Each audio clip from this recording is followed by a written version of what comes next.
আমরা আমারতে খেয়ালত করতেছি, মাপে কম দিচ্ছি, দুর্নীতি করতেছি। জানি আল্লাহ বলে একজন আছেন, জানি রসুল বলে একজন আছেন, জানি মৃত্যু হবে, জানি কিয়ামতে জবাবদিহি করতে হবে। জানার পরেও প্রত্যেকটা ক্ষেত্রে টপ টু বটম আমরা চোর চুরি করতেছি, দুর্নীতি করতেছি, আমাদের খেয়ানত করতেছি। এবং আমরা বাইরে আবার জুমার নামাজও পড়তেছি, ঈদের নামাজও পড়তেছি, কোনো কোনো ক্ষেত্রে চিল্লা দিচ্ছি এবং শেষ বয়সে হজ করে মনে করতেছি যে আমি মাশাআল্লাহ জান্নাতে চলে যাব।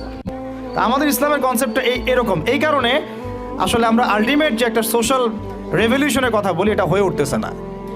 এখন অনেক বড় বড় কথা বলে ফেললাম, এখন আমি বেসিক জায়গাতে এসে শেষ করি। দেখেন, পড়তেছি, ঈদের নামাজও পড়তেছি,